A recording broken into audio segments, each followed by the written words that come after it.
Au nom du Père et du Fils et du Saint-Esprit, ainsi soit-il. Dans l'entretien précédent, j'avais montré qu'une guerre était ouverte et commencée par certaines personnes, par certaines catégories de personnes, par des mouvements de personnes. Une guerre ouverte contre le peuple français, contre ce peuple indigène de France, contre cette population blanche qui est vue par ces gens-là comme une forteresse. Ces gens-là qu'on appelle il me semble, des racialistes, des indigénistes, comment ça s'appelle ça, des anticoloniaux, toutes sortes de mouvements de pensée qui sont fondés toujours sur ce sens, je le rappelle, qui est le fondement scientifique de tous leurs mouvements, C'est ce qui donne leur appui, leur force de la théorie de Darwin de l'évolution. La théorie de Darwin, je rappelle ce que c'est le titre précis de ce livre sorti en 1859 par celui qui est considéré comme étant un scientifique. Il a fait des observations, des découvertes dans ce sens-là, des scientifiques, mais sa théorie n'a aucun fondement scientifique. Il n'y a aucune démonstration scientifique, aucune démonstration. C'est simplement une théorie. Donc son livre, il appelle « De l'origine des espèces par le moyen de la sélection naturelle ou la préservation des races favorisées dans la lutte pour la vie ». Tout ce qu'il y a pour faire ressortir ce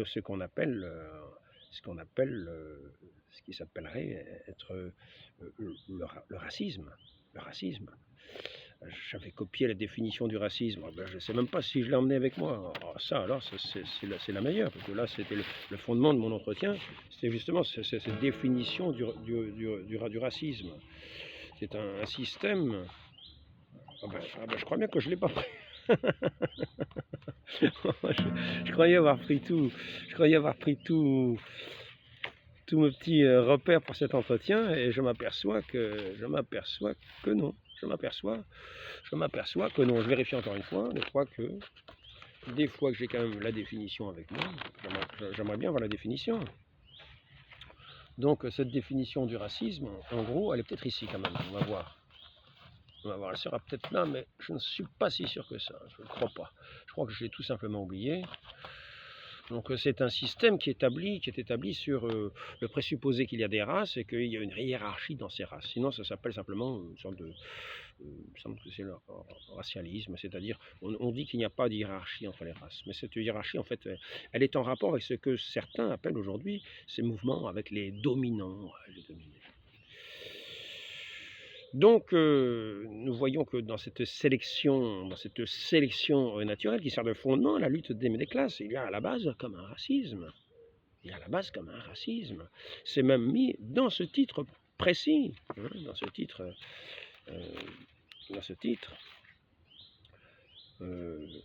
est-ce que j'ai mis de l'origine des espèces. En général, c'est ce qu'on retient comme titre, le reste on ne le dit pas. Ben, le titre est complet.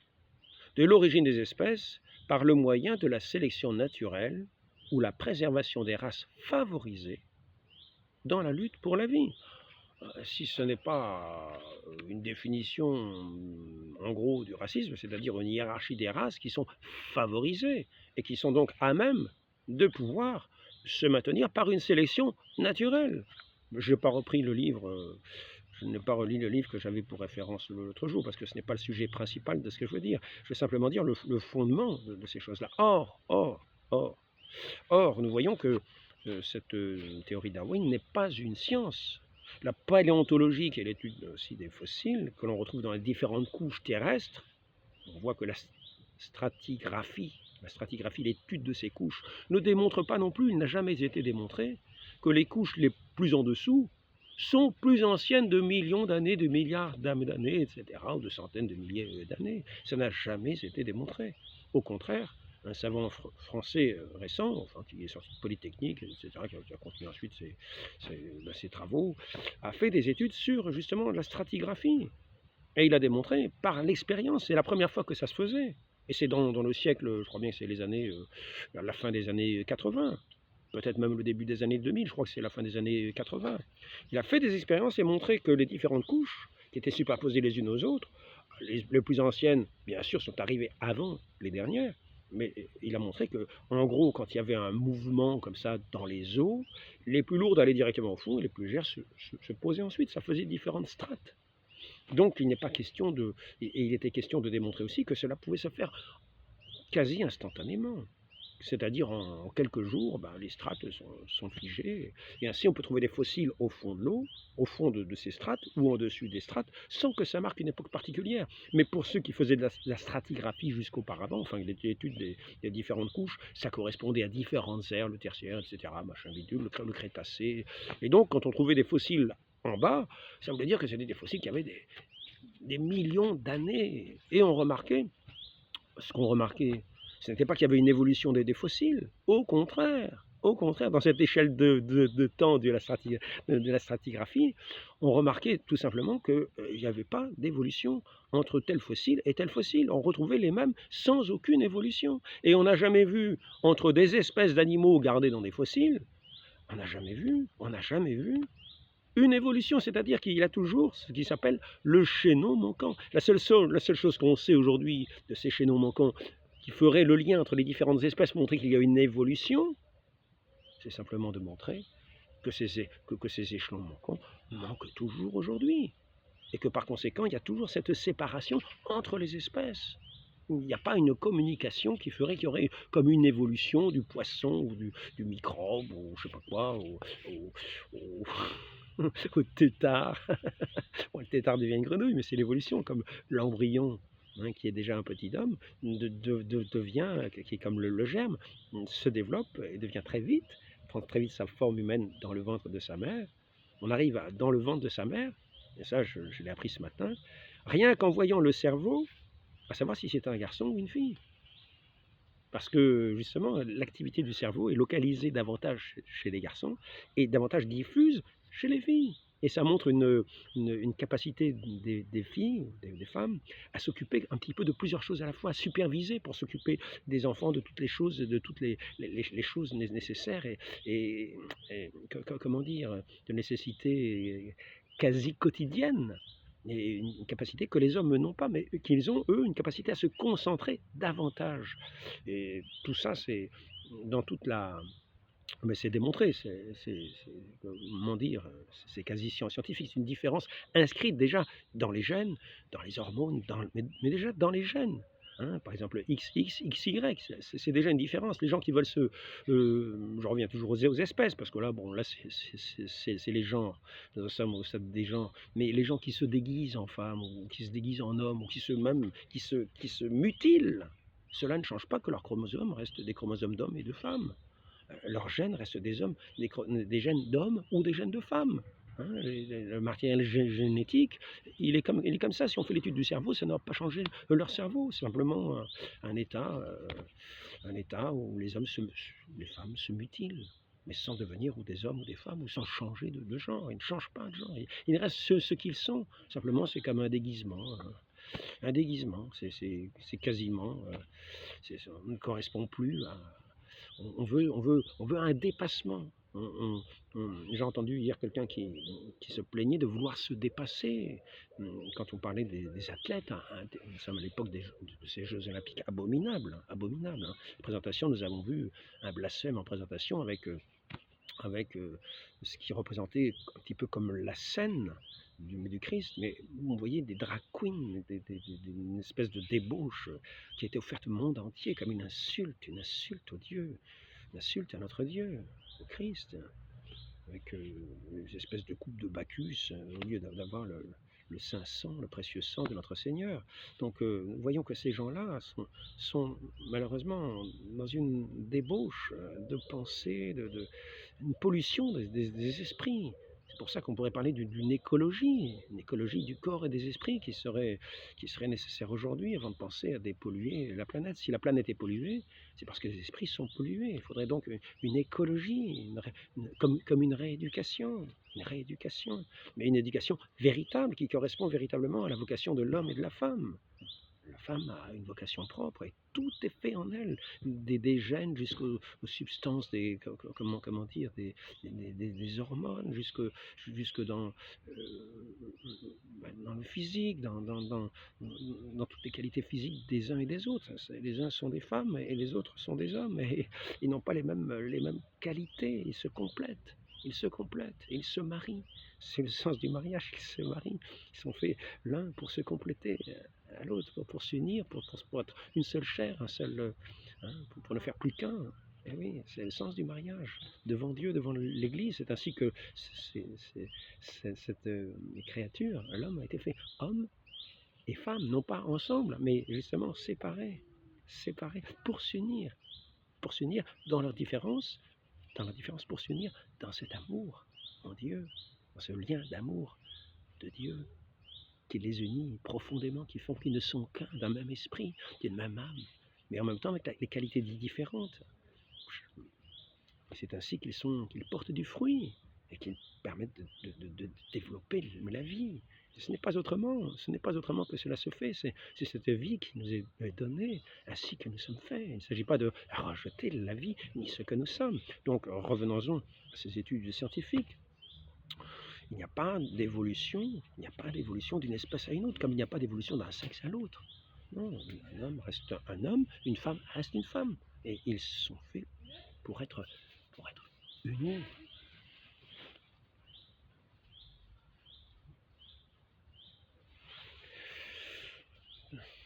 Un petit chien qui se promène avec sa maîtresse.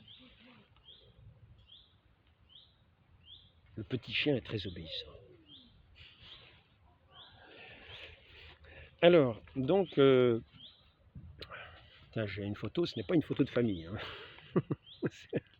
Ça reste d'une campagne. Donc nous en sommes en plein.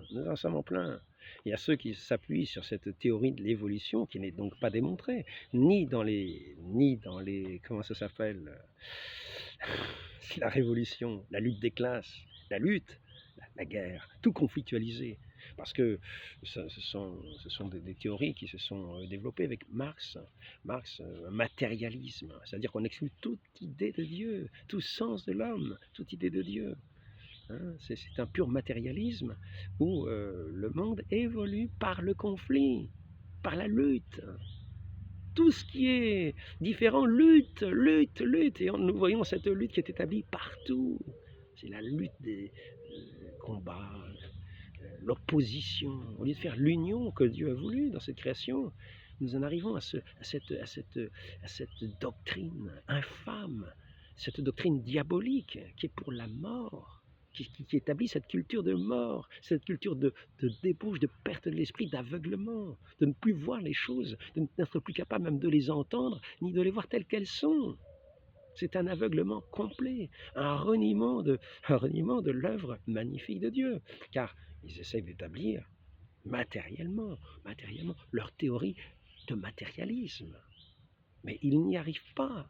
Donc, je le répète, entre les dans les différentes strates qui ne correspondent pas du tout à des échelles de temps, enfin, ce n'est pas démontré, peut-être, mais ce n'est pas démontré, c'est donc pas scientifique. Ce qui est démontré scientifiquement, c'est ce que les travaux de M. Berthaud, c'est que ces strates se constituent très rapidement quand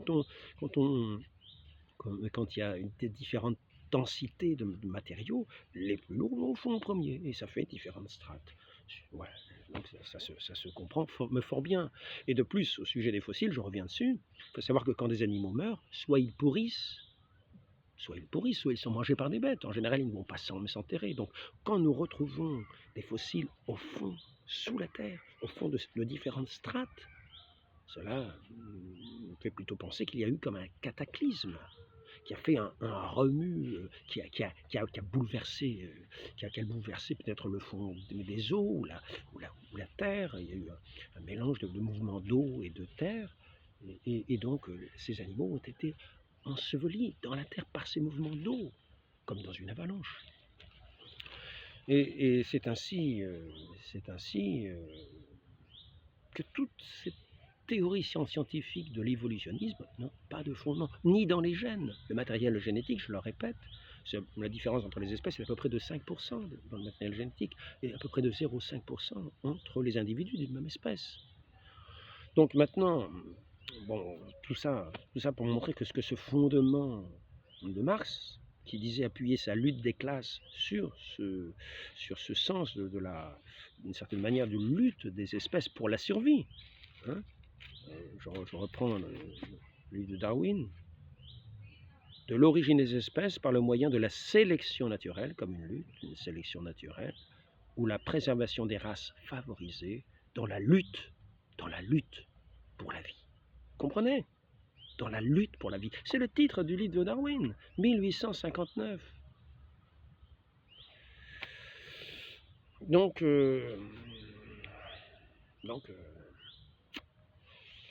nous rejoignons cette phrase de ce monsieur Mélenchon. Il n'est pas ici présent, mais j'ai quand même sa photo. La voie révolutionnaire choisie au Venezuela, comme dans les autres pays, est une voie qui nous parle, parce que nous faisons la même chose.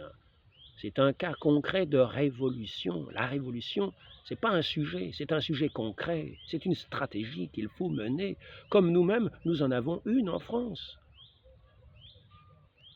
Conquête de l'hégémonie politique, la conquête de l'hégémonie politique a un préalable. Il faut tout conflictualiser, c'est la lutte des classes, mais c'est la lutte des espèces, c'est la lutte des races. Si, alors, le concept, la conquête de l'hégémonie politique a un préalable, il faut tout conflictualiser. Tout, précise-t-il. La conquête, alors ici, si vous laissez passer, les choses passent, avec la grammaire, la syntaxe, le consentement à l'ordre, tout doit être interpellé, tout doit être conflictualisé. Dans un premier temps, c'est ça la leçon. Ça, je crois que c'est une intervention de M. Mélenchon en 2012. 2012, mais c'est sa théorie révolutionnaire. Il est resté révolutionnaire. Il a changé sa masse, sa masse prolétaire, pour la masse de la race. C'est-à-dire qu'il travaille maintenant, non pas à faire une opposition des races. Et ça, nous voyons ça avec Madame Boutelja. Ce n'est pas moi qui l'invente, c'est les petits blancs n'ont pas pour longtemps. Ouria Boutelja. Et elle parle aussi des blancs comme étant une forteresse. Hein. Les blancs comme étant une forteresse. Donc je ne veux pas revenir sur ce que j'ai déjà dit. Mais après tout, je vais peut-être revenir quand même un petit peu, parce que c'est toujours important de le répéter. Est-ce que je vais le retrouver? C'est pas sûr. Hein. Voilà. L'homme arabe qui fait son coming out homosexuel, c'est un acte de soumission à la domination blanche. Alors, nous voyons bien, c'est une lutte des classes. Ici, ce n'est plus tout à fait un homme, dit-elle. Et c'est dans un livre qui s'appelle... comment? Les Blancs, les Juifs et nous. La blanchitude est une forteresse, tout blanc est bâtisseur de cette forteresse, bon, etc. Hein. Je n'ai jamais pu dire nous en parlant des blancs. Hein. Vous ne le méritez pas, bon, etc. Il s'agit donc d'une lutte, d'une guerre qui est menée. Les blancs, le petit blanc n'en ont plus pour longtemps, qui est menée véritablement, en particulier en France, contre le peuple français. Je tiens simplement à rappeler une chose, parce qu'on va se servir pour animer cette lutte, hein, pour amener ce qui est le moteur de la lutte, c'est la haine. La haine, pour faire le conflit entre les différents éléments, que ce soit les ouvriers contre les patrons. Il faut la haine, il faut animer une haine, c'est-à-dire montrer une injustice, quitte à l'inventer. On a créé une science qui n'en est pas une, puisqu'il n'y a aucune démonstration scientifique qui prouve l'évolution. Il n'y a pas de chaînon manquant. Quand on regarde les gènes, il n'y a rien qui indique ça non plus dans les gènes, au contraire. Quand on regarde la stratigraphie, il n'y a rien qui indique ça, etc. Rien n'appuie cette chose-là. Par conséquent, il faut alimenter néanmoins ce sens de la lutte pour la conquête de l'hégémonie du pouvoir. C'est ce qu'il faut voir. Il faut la conquête de l'hégémonie du pouvoir. Et la vérité n'est pas l'importante. Ce qu'il faut, c'est alimenter le sentiment d'injustice pour développer la haine. pour développer la haine. Ainsi, on va dire par exemple que les Français sont allés en Afrique et qu'ils ont réduit le monde à l'esclavage, qu'ils ont pillé, qu'ils ont tout pillé, que la France a fait sa richesse sur le dos des pauvres Africains. Il n'en est rien du tout. Il n'en est rien du tout. Et une chose qu'il faut ici se rappeler, que j'ai découverte il y a peu, je tiens à rappeler que s'il y a des écrivains qui sont là pour attiser la haine, il y en a d'autres qui sont pour, au contraire, rétablir les esprits dans un sens de justice et d'apaisement et de paix, et au contraire d'entente, non pas de lutte, mais d'entente. Donc écoutons ces voix de l'entente et quittons ces armes de la haine. Notre Seigneur a donné sa vie pour que nous entrions dans son royaume, lui qui est d'amour, dans son royaume d'amour. Donc il nous faut effectivement lutter contre les tendances mauvaises en nous, par la grâce de Dieu qui va nous donner de nous vaincre lorsque nous avons des tendances à nous matérialiser, à faire du monde une idole, pour nous rappeler que nous sommes enfants de Dieu et que dans son Saint-Esprit d'amour qui est tout-puissant, nous sommes un par la foi que nous avons en lui, par le mérite qui nous a établi de nous libérer de ce péché, de cette emprise de la mort, dans l'idolâtrie du monde, ce matérialisme rampant que l'on va pouvoir déceler dans toutes ces formes de conflit. Dès que vous voyez la forme du conflit de cette manière-là, que ce soit, on va vous dire, homophobie, homo ceci, homo cela, pour vous amener, pour mener ce qui est un combat qui va arriver à diviser. C'est-à-dire qu'on va vous amener, par exemple, un mensonge qu'on va soutenir, et on va montrer que ceux qui ne soutiennent pas ce mensonge sont des gens haïssables et qu'il faut abattre. Bien alors, par exemple, ceux qui ne soutiennent pas la théorie de Darwin, etc., on va dire, je ne sais pas ce que c'est.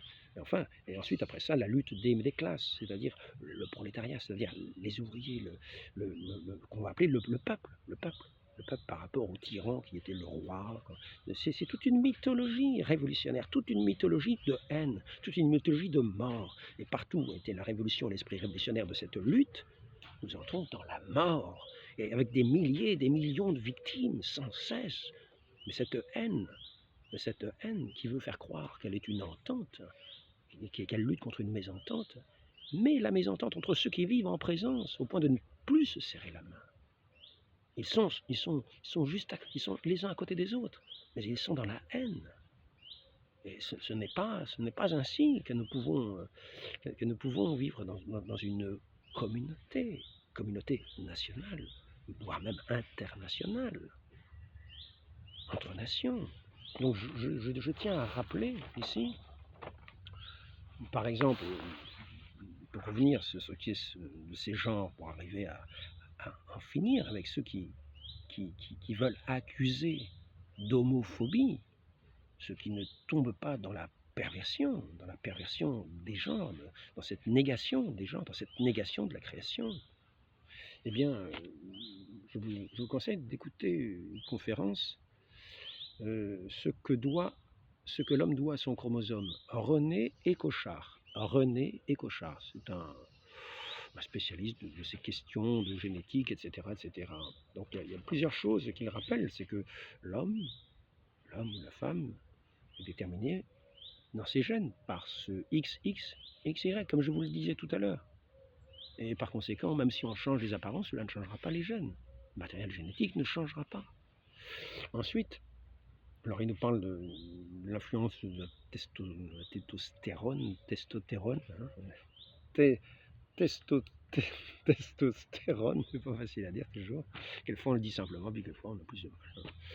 Donc elle est commune à tous, aux hommes et aux femmes, mais elle est beaucoup plus grand, elle est diffusée bien plus chez les hommes, elle est présente bien plus chez les hommes que chez les femmes, mais tout le monde en a besoin. Si on n'en avait pas, on serait quasiment mort, quoi, hein. Donc permet de ne pas céder à la menace, ça augmente, le taux de testostérone augmente par exemple quand il y a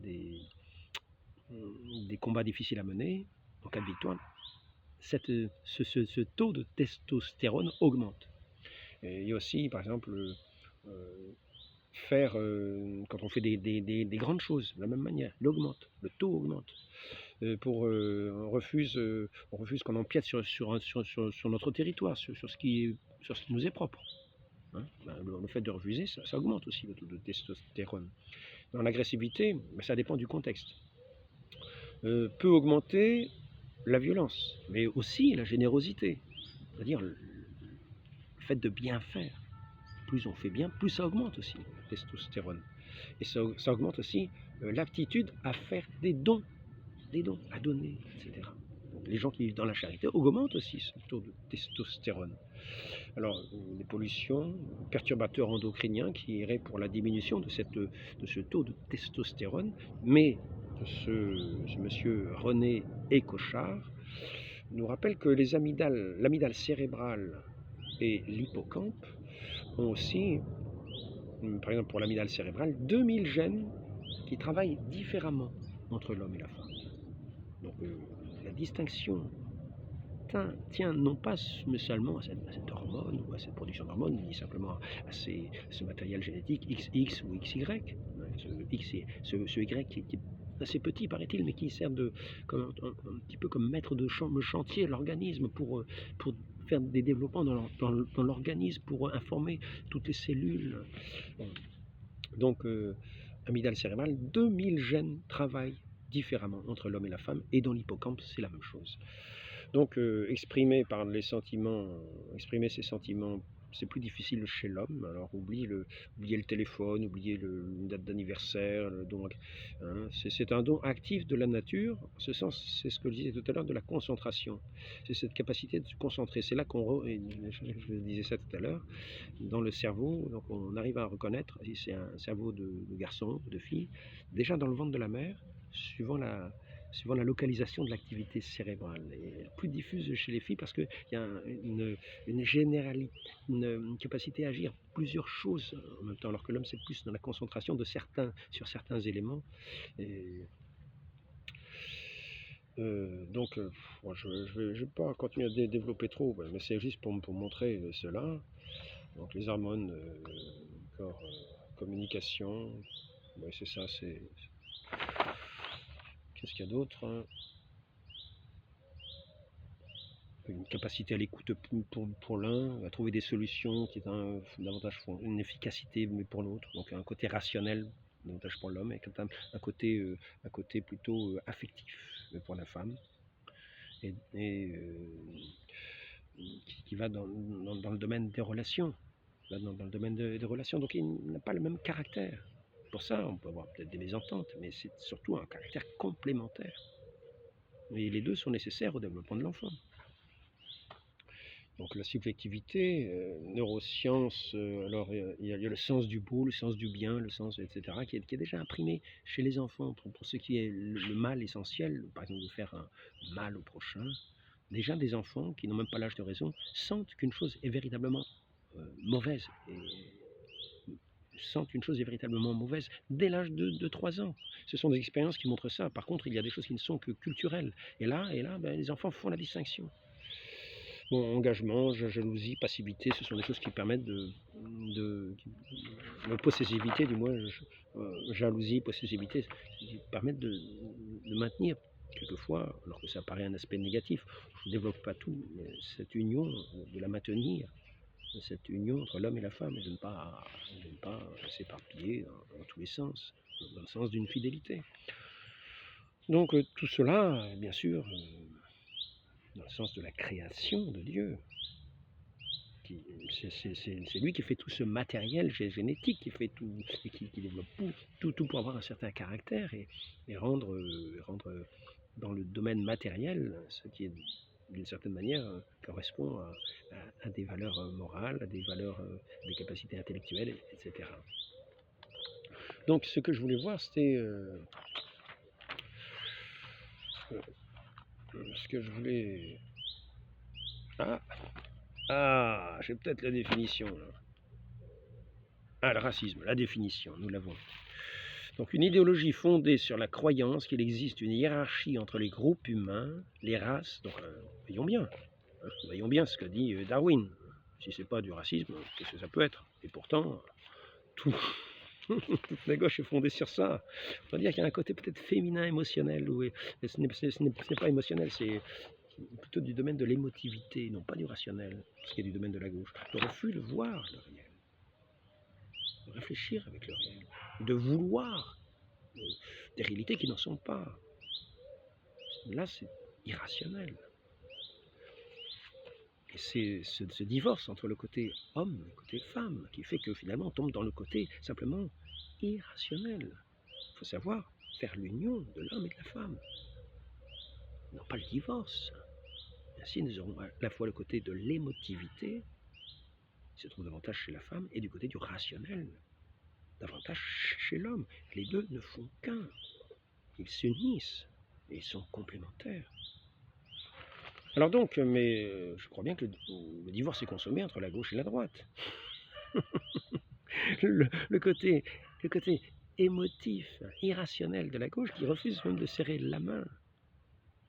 C'est le côté purement émotif qui n'est fondé sur rien.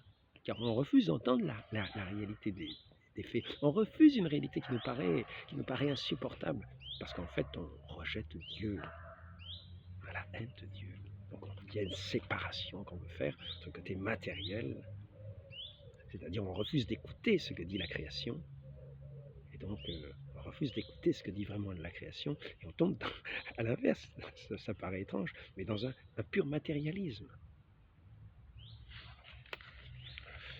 Alors, c'est ici, donc croyance qu'il existe une hiérarchie entre les groupes humains, idéologie fondée sur la croyance qu'il existe une hiérarchie entre les groupes humains, les races, et les comportements aussi inspirés par cette idéologie. Là, quand nous voyons ce comportement de cette dame Boutelja qui dit je refuse de dire nous en parlant à des blancs. Ben, elle tombe dans une catégorie. Elle tombe bien dans ces catégories-là. Et une attitude vis-à-vis d'eux.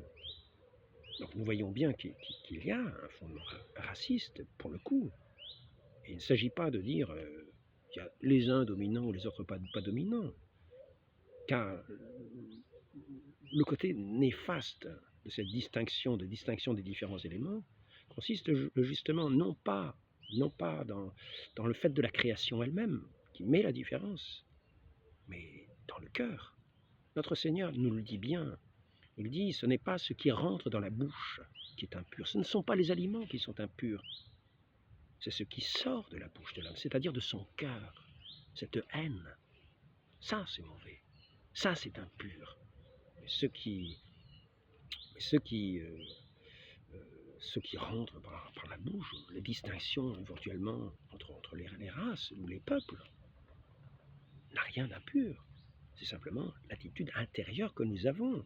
Quand nous disons je refuse de dire nous. Et alors donc on va animer les conflits, baser toute cette haine sur des fausses sciences, sur des fausses histoires. On va fausser l'histoire. On va dire la France, les Français ont pillé l'Afrique. Ils se sont enrichis comme ça. Ce matin, je lisais encore, qu'est-ce qui s'est passé en 1892? Je ne sais pas ce qui s'est passé en 1892, c'est peut-être parce que les Français ont commencé, il a commencé à y avoir des protectorats en 1892 en Afrique, c'est possible que ce soit ça.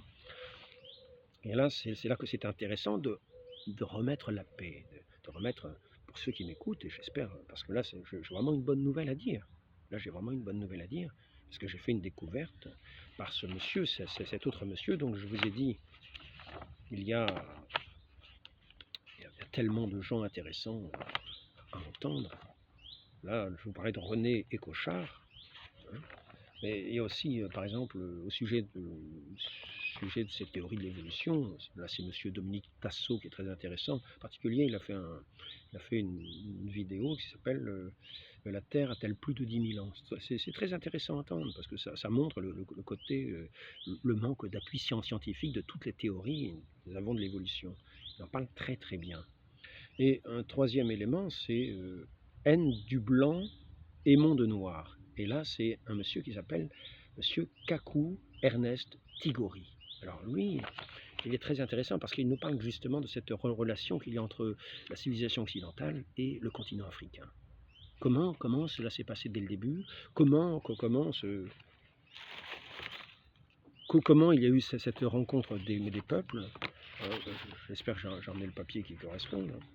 Ça serait dommage de l'avoir perdu. Là, je suis presque sûr de l'avoir amené, mais vous savez, entre amener et retrouver, ça fait une différence. Hein.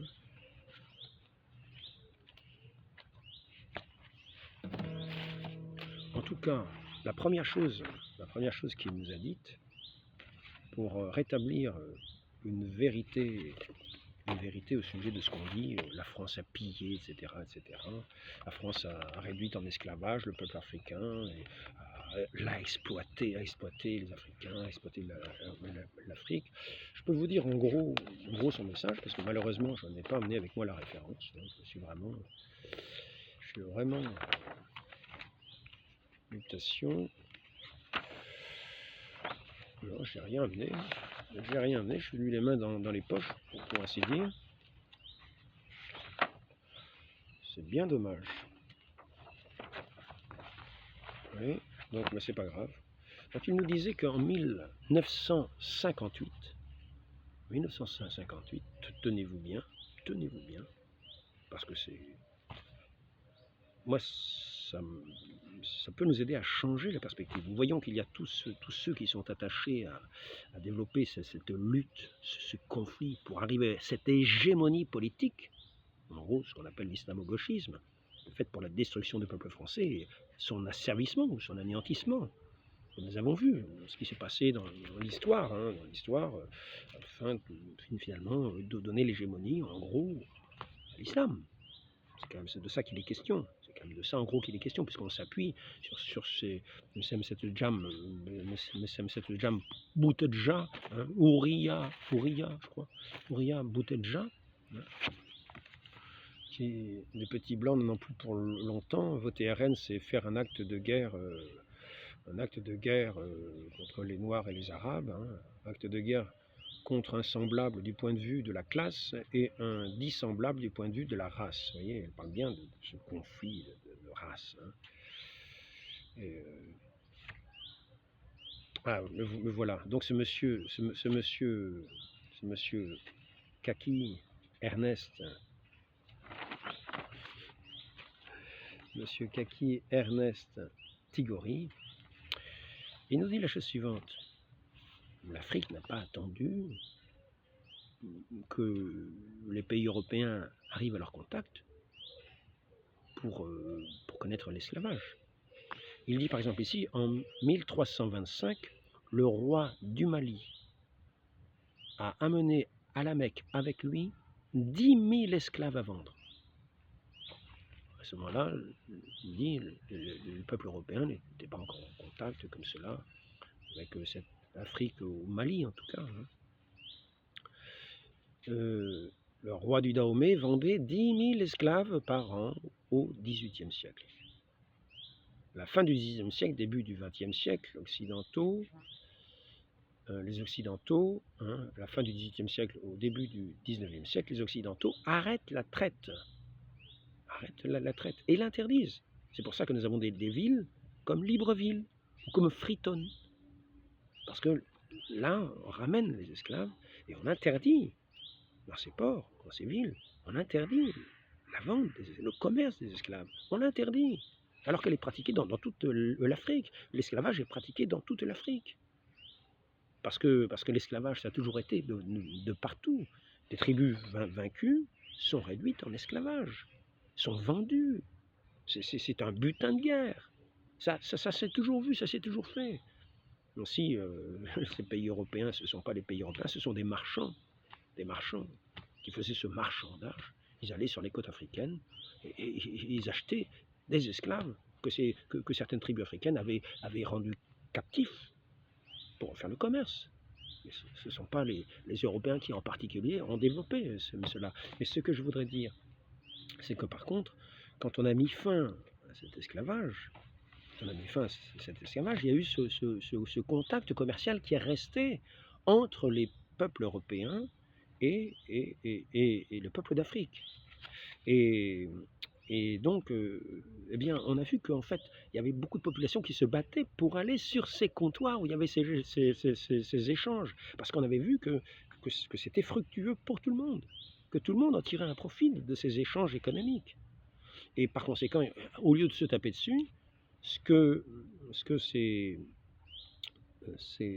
peuples des pays africains ont voulu faire, en accord avec les Européens, ce sont des sortes de protectorats, c'est-à-dire des zones qui étaient préservées de ces conflits, de façon à ce que le commerce puisse se développer dans la paix. C'est ce qui est développé, c'est le sens des protectorats. C'est le sens des protectorats tels qu'ils se sont développés à la fin du 19e siècle. Parce que la présence européenne en Afrique n'a pas été longue. La plupart. 1830, c'est l'Algérie, mais ça, l'Algérie, c'est principalement pour la cause de tous les esclaves européens qui étaient dans les marchés depuis des siècles, dans ces marchés de l'Afrique du Nord. Donc les Européens étaient razziés, c'est-à-dire il y avait les pirates barbaresques qui allaient sur les côtes européennes, qui ramenaient des captifs et qui les vendaient sur les marchés. Dominant, dominé, qui était dominant et dominé? Quand nous regardons, alors je vais quand même en revenir avec le protectorat, je le développerai ensuite au sujet des dominants et dominés.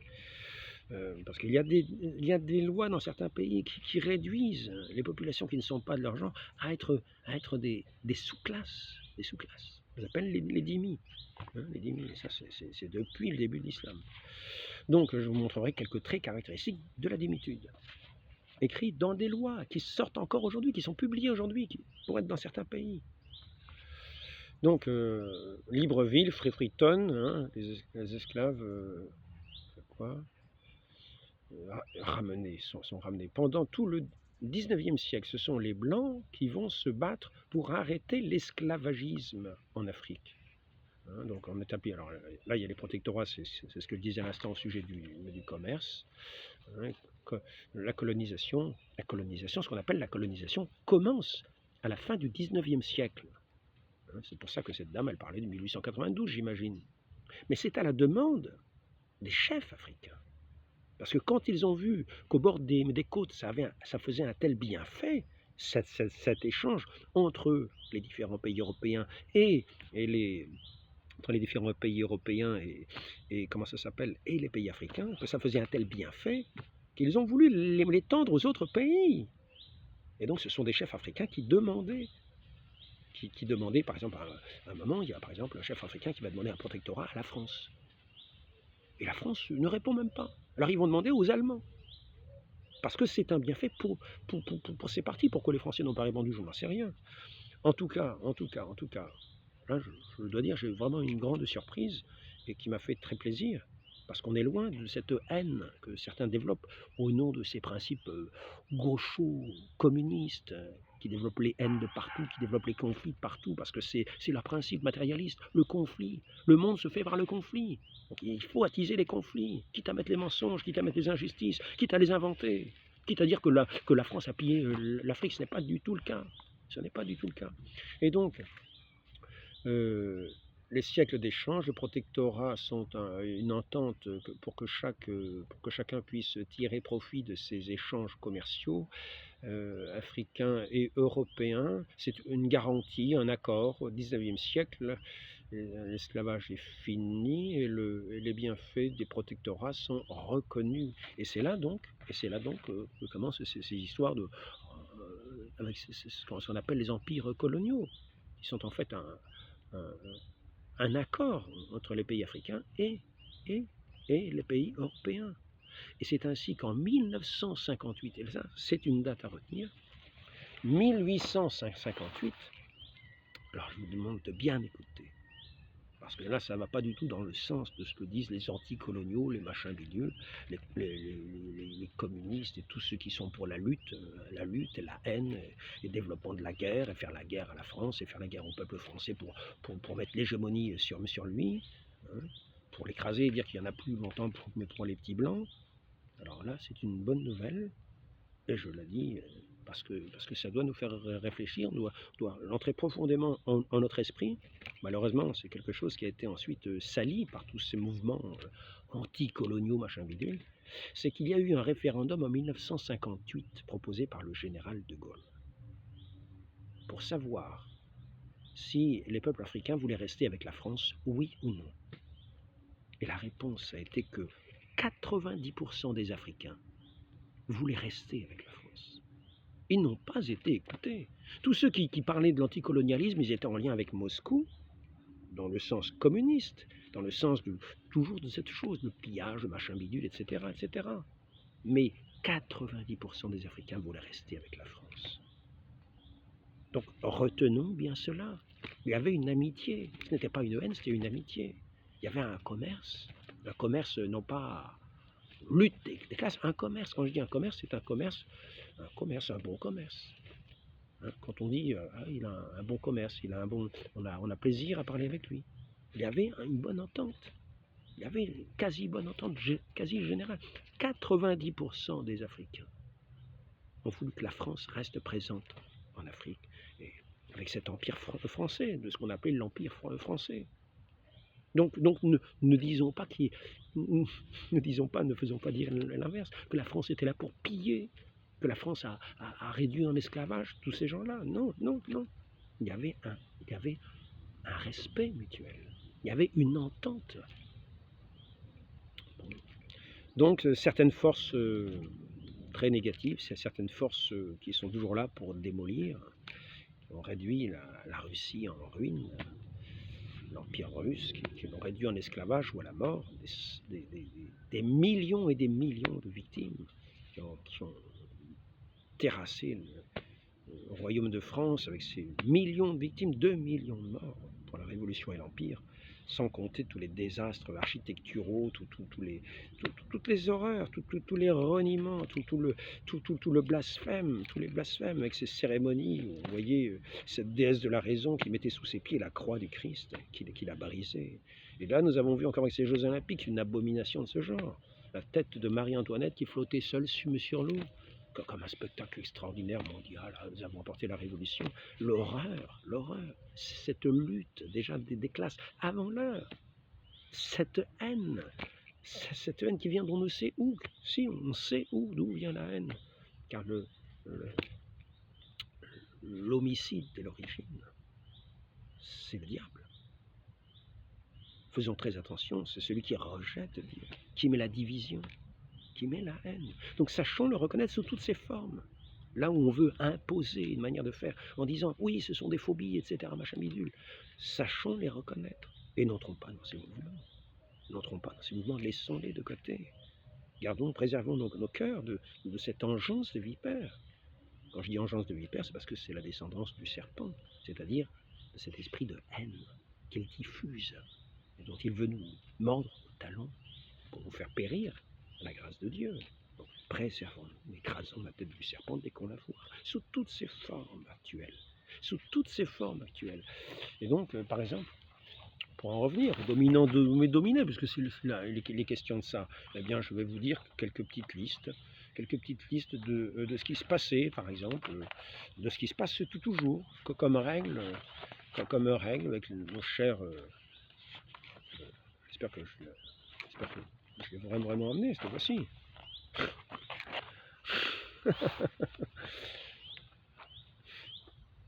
Oh, ben, je crois bien que ça va être cuit pour aujourd'hui. Hein. Ouais. Ah, je crois bien que ça va être cuit. Hein. Ouais, je pense donc je suis. C'est faux. Hein. C'est pas je pense donc je suis, c'est Dieu pense donc je suis. Hein. Moi je pense, mais je pense pas à grand chose et j'oublie beaucoup de choses. Mais j'essaie de penser au bon Dieu quand même. C'est lui qui me donne l'être et la vie. Et de leur rendre grâce, de le remercier. Donc l'Espagne, qu'est-ce qu'on a pu dire comme légende noire sur l'Espagne?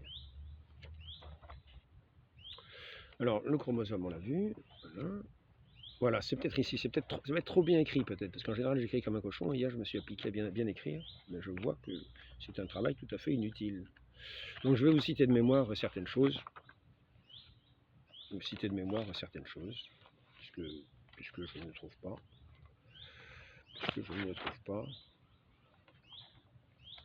Ensuite, Sujet de la dimitude, je reviendrai dessus peut-être ensuite. Donc il fallait que ceux qui n'étaient pas musulmans ne portent que des habits grossiers, la soie c'était réservé bien sûr. Il fallait qu'ils marchent dans des ruelles étroites, qu'ils soient enterrés dans des cimetières au loin, là où on ne les verrait pas, que toute manifestation religieuse ne devait pas être vue de la part de la part des musulmans. Pour pas faire, faut surtout pas qu'on voit, mais cette impiété répandue publiquement. S'il y avait par exemple des manifestations, des processions, c'était interdit, interdit. Hein. Toute procession, toute manifestation du culte autre que l'islam, qui combat le Christ, qui combat le Christ dans sa divinité, dans son le côté le Fils unique de Dieu, donc il est combattu de partout, les chrétiens avec. Donc on payait un droit de vie, le droit de vivre, c'était le jizya, je ne me souviens plus ce que ça voulait dire. C'est en lien avec l'humiliation, il faut payer avec humiliation. Donc, par exemple, celui qui payait son impôt pour avoir le droit de vivre, il doit avoir la paume de la main en dessous, parce qu'il montrait son infériorité, et en dessous.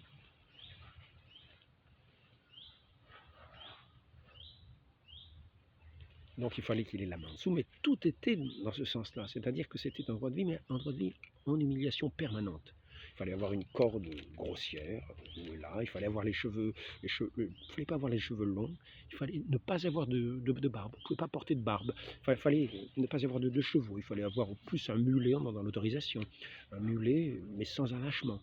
Il fallait des tas de règles, marcher dans des rues étroites, où il n'y avait presque pas de musulmans, et surtout pas les rues larges, sauf quand il n'y avait pas grand monde, là peut-être on pouvait aller. Enfin, ce sont des règles qui sont encore appliquées, puisque ces livres sont encore diffusés, les livres du droit coranique. Donc je vais les arrêter là pour montrer que les dominés, parce qu'il faut savoir que l'empire islamique s'étend quand même de l'Afrique jusqu'en Espagne, il a été jusqu'en Espagne, jusqu'en Inde, donc ce n'est pas rien, jusqu'en Afrique subsaharienne. Donc il faut savoir que quand on parle de dominés et de dominants, faisons très attention. Pour mettre cette élite des classes. Hein. Et voilà. Donc, je vais arrêter cet entretien-là. Enfin, donc je fais ces petits rappels. Et j'ai montré que c'est quand même cette nouvelle, pour moi, une bonne nouvelle, une bonne chose, parce que ça va montrer qu'il peut y avoir cette amitié, pourvu qu'on ne prête pas l'oreille à ce qu'on appelle les anticoloniaux, les racialistes, enfin je sais pas quoi, toutes ces catégories-là. Il faut fermer l'oreille et se souvenir que les peuples africains ont voulu rester en lien, en union avec la France, dans cette amitié. Donc souvenons-nous-en, il faut nous en souvenir.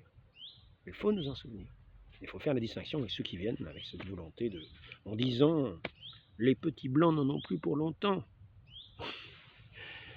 Sachons faire la distinction. Je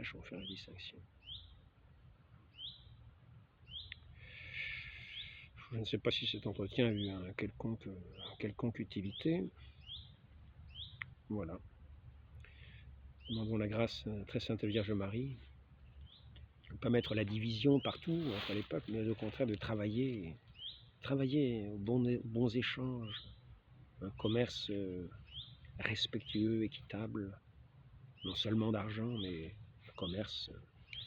Quand nous échangeons des paroles aussi, nous échangeons nos cœurs, d'une certaine manière, car lorsque nous sommes en union avec notre Dieu, créateur de toutes choses, nous sommes dans cet échange perpétuel, dans cette grâce de Dieu qui nous réunit, qui nous fait un.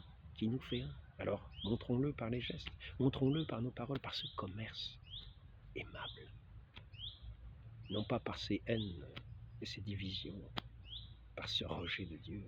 Retournons à notre Dieu, revenons à notre Dieu. Et oublions toutes ces fausses sciences, revenons à l'essentiel, revenons à notre Dieu, ce Dieu qui s'appelle amour. Notre Dieu est amour. Dieu est amour. Saint Jean nous le dit, nous l'enseigne, Dieu est amour. Donc lorsque nous le recevons, soyons aimants et montrons-nous aussi aimables. Mais ne prêtons pas l'oreille au venin du serpent, écrasons-lui la tête. Ne l'écoutons pas. Demandons cette grâce à la très sainte Vierge Marie, qui est celle qui est dite être la femme qui écrasera la tête de sa descendance. Notre Seigneur a écrasé la tête du serpent, il est notre chef. Restons-lui fidèles.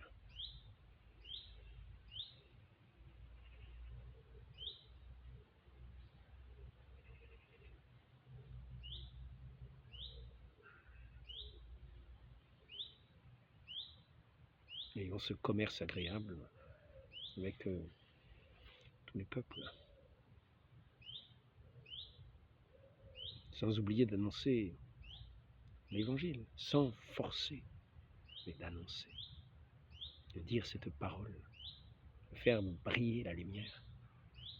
Notre Seigneur nous dit, vous êtes la lumière du monde. Cette lumière brille devant les hommes. Ainsi soit-il, au nom du Père et du Fils et du Saint-Esprit, ainsi soit-il.